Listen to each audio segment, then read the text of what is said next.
तो hello guys, this is Jupiter scooty जो कि आपको टीवीएस प्रोवाइड करती है। इसका दो दो जुपिटर स्कूटी हमारे सामने खड़ी है। ये 110 सीसी और ये 125 सीसी। इसका कलर ऑलिव ग्रीन में आता है और इसका कलर मेटेलिक कॉपर में है। मेटेलिक कॉपर यहाँ पे देख सकते हो कितना बेहतरीन शाइन मार रहा है मेटेलिक कॉपर। और यहाँ पे है इसका ऑलिव ग्रीन। यहाँ पे टीवीएस की बैजिंग आती है, यहाँ पे नंबर प्लेट होल्डर आता है। सेम यहाँ पे अगर आप आ जाओगे यहाँ पे आता है नंबर प्लेट होल्डर। यहाँ पे टीवीएस की बैजिंग नहीं है, लेकिन टीवीएस जो कि घोड़ा का छाप है, इसके नाम से टीवीएस जाना जाता है, तो यहाँ पे इसका ये बैजिंग आ जाएगा। अगर मैं बात करूँ, यहाँ पे मोस्ट अवॉर्डेड स्कूटर रहने वाला है इंडिया का सबसे ज्यादा अवार्ड लेने वाला स्कूटी ये रहने वाली है। लेकिन ये अभी नया लॉन्च हुआ है। अगर मैं बात करूँ इसके ब्रेकिंग्स की, तो ये भी रोटो पैडल डिस्क सिंगल डिस्क के साथ आता है, वो भी रोटो पैडल सिंगल डिस्क के साथ आता है। अगर मैं बात करूँ इसके टायर सेक्शन की, तो ये जो 110 सीसी का टायर सेक्शन इसका रहने वाला है, इसका टीवीएस खुद टायर इसका लॉन्च करता है, मतलब टीवीएस खुद टायर बनाती है इसके लिए। और अगर मैं बात करूँ इसके टायर सेक्शन का, तो 90/12 का रहने वाला है फ्रंट। और सेम अगर मैं इसके बारे में बात करूँ, तो ये रहने वाला है C8 का टायर रहने वाला है, और इसका भी टायर सेक्शन 90/12 रहने वाला है। तो टायर सेक्शन सेम रहने वाला है, बस टायर की कंपनी का फर्क है इसमें। और मैं बात करूँ फ्रंट फेस का, तो फ्रंट फेस यहाँ पे एलईडी हेडलैम्प सेटअप आता है इसका भी, और इसका भी एलईडी हेडलैम्प सेटअप आता है। अपर डीपर यहाँ पे देख सकते हो एकदम बेहतरीन तरीका से इसका बनाया हुआ है। इसमें वैसे पता नहीं चल रहा है, यहाँ पे टीवीएस का बैजिंग अगर आपको दिख रहा होगा तो यहाँ पे टीवीएस का बैजिंग है, और यहाँ पे नहीं है, लेकिन एलईडी टेक यहाँ पे लिखा हुआ है। तो मैं बता देता हूँ इसका डीआरएल जला करके कैसा लगने वाला है। तो भाई बेसिकली मैं इसको अभी यहाँ पे चाबी इसका दिखा सकता हूँ ऑन करके। इसका एक बार आप चाबी देख लो, इसका चाबी कुछ इस तरह का है, और यहाँ पे चाबी इसको अभी लगा करके मैं ऑन कर देता हूँ। और अगर मैं बात करूँ इसके चाबी के बारे में, तो इसका चाबी आप यहाँ पर देख सकते हो, इसका चाबी कुछ इस तरह का आता है। और यहाँ पे इसको भी मैं ऑन कर देता हूँ। अब दोनों स्कूटी ऑन हो चुकी है। इसका डीआरएल आप यहाँ पे देख सकते हो एकदम बेहतरीन लग रहा है, लेकिन इसका डीआरएल लाइट में उतना ज्यादा विजिबल नहीं है। कुछ इस तरह का इसका डीआरएल रहने वाला है, और इसका डीआरएल बहुत बड़ा बिगर रहने वाला है। और अगर मैं बात करूँ इसके इंडिकेटर्स की, तो इंडिकेटर्स अगर मैं बात करूँ, तो इसका इंडिकेटर्स आपको यहाँ पे देख सकते हो। इसका इंडिकेटर्स इसी में विजिबल है, इसी में है, इसी में दिया गया है। और इसका इंडिकेटर्स की अगर मैं बात करूँ, तो इसका इंडिकेटर्स आपको मैं जला कर दिखा देता हूँ। इसका इंडिकेटर्स के साथ साउंड आता है, जो कि ऐसा साउंड करता है। ये एलईडी सेटअप के साथ आता है, एलईडी इंडिकेटर्स आता है, लेकिन इसमें एलईडी इंडिकेटर्स नहीं है, ये है हाइलोजन बल्ब वाला इंडिकेटर। तो कुछ इस तरह का इसका सेटअप है एलईडी का। सो गाइस, अभी मैं बात करता हूँ इसके साउंड के बारे में, दोनों के बारे में। ये 110 125 सीसी का स्कूटी जो कि स्टार्ट होने के बाद देखो कितना एकदम स्मूथ स्टार्ट होता है, बस हो गई स्टार्ट इतना इजीली। तो कुछ इस तरह का इसका साउंड है, यहाँ पे आप देख सकते हो। और अगर मैं बात करूँ 110 सीसी का साउंड के बारे में, तो 110 सीसी का साउंड कुछ इस तरह का है। तो मैं बात करता हूँ यहाँ पे 110 के बारे में, तो यहाँ पे आप देख सकते हो 110 सिंगल सेल्फ इतना स्मूथ इसका साउंड कुछ इस तरह का है, जो कि आप देख सकते हो, सुन सकते हो एकदम इजीली।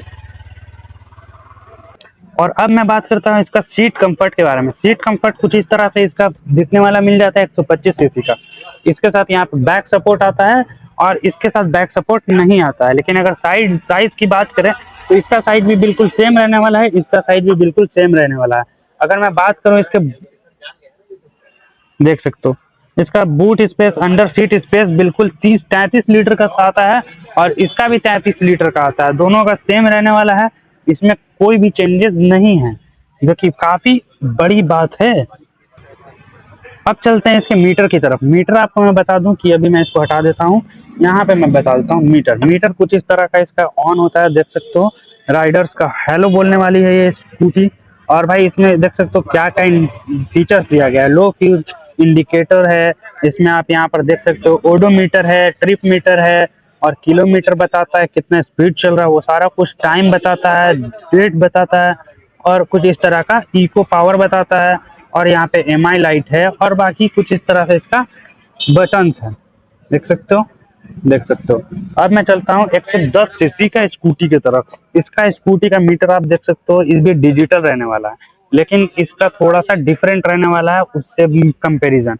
ये एंटॉर्क में भी आती है, ये वाला एंटॉर्क में आती है, और ये वाला नहीं आती है। इसमें अगर मैं बात करूँ, यहाँ पे एमआई लाइट है, और इसमें भी रेंज बताता है, फ्यूल इंडिकेटर बताता है, इको मोड्स है इसमें, ब्लूटूथ कनेक्टिविटी है, टाइम है और कुछ इस तरह का इसका स्विचेस वगैरह है। तो स्विचेस में कोई भी हेरा फेरी नहीं की गई है, सेम है। और इसमें भी चार्जिंग पोर्टेबल आता है, यूएसबी पोर्ट आता है जो कि यूएसबी टू बाकी कोई भी आप कर सकते हो, और इसमें भी यही आता है। और ये है जुपिटर 110, जिसके अगर मैं पावर की बात करूं तो 110 सीसी का इंजन आता है इसके साथ, और इसका माइलेज 45 से 52 रहने वाला है। 45 से 52 इसका माइलेज रहने वाला है। और अगर मैं बात करूँ इसके पावर की, तो पावर इसका बताता है 7.88 PS देता है, ये प्रोवाइड करने वाली है। और अगर टॉर्क की बात करें तो 8.8 न्यूटन मीटर टॉर्क ये स्कूटी प्रोवाइड करने वाली है। और अगर मैं बात करूँ इसका 125 के बारे में, तो 125 का इसके साथ आता है 124 सीसी का इंजन आता है। और अगर मैं बात करूँ इसके पावर की, तो पावर ये प्रोवाइड करने वाली है 8.15 PS। और अगर मैं बात करूँ न्यूटन मीटर टॉर्क, तो 10.5 न्यूटन मीटर टॉर्क ये प्रोवाइड करने वाली है। और अगर इसके माइलेज की बात करें तो इसका माइलेज 55 तक क्लेम करती है कंपनी। और अगर बात करें दोनों स्कूटी की फ्यूल कैपेसिटी के बारे में, तो दोनों में 5.1 लीटर का टंकी आता है। और अगर मैं बात करूं ओवरऑल इसके लुक के बारे में, तो दोनों का लुक कुछ इस तरह से है। अगर लुक वाइज अगर देखा जाए तो मुझे ये स्कूटी बहुत ज्यादा पसंद आ रही है भाई। कलर की बात नहीं है, बात है इसके लुक की। इसका डीआरएल कुछ इस तरह से यहाँ पे दिया गया है। इसका डीआरएल बहुत ही कम विजिबल है, लाइट में बहुत कम विजिबल है इसका डीआरएल, तो इसमें मैं मार खा जा रहा हूँ, मतलब ये ज्यादा पसंद है। और अगर मैं बात करूँ इसके प्राइस के बारे में, तो दोनों का प्राइस डिफरेंस क्या रहने वाला है। ये स्कूटी सिर्फ और सिर्फ 1 लाख में आप ले सकते हो। ऑन रोड इसका प्राइस 1 लाख है। और ये 125 सीसी है, इसका प्राइस अगर मैं बात करूँ तो 1,12,400 को कुछ रुपए में आप इसको अपने घर ले जा सकते हो। तो ओवरऑल कुछ ये था इसका डिफरेंस, और कुछ ये था इसका डिफरेंस वीडियोस। तो कैसा लगा आपको ये वीडियो आप कमेंट करके बताना, और अगला नेक्स्ट ब्लॉग आप कौन से गाड़ी का देखना चाहते हो वो भी कमेंट करके बताना। तो भाई चैनल को कर दो सब्सक्राइब और वीडियो को कर दो लाइक, आप लोग थोड़ा सा सपोर्ट दिखलाओ, और 1K करा दो जल्दी से। और फिर मिलते हैं आपको नेक्स्ट ब्लॉग में, तब तक के लिए बाय बाय।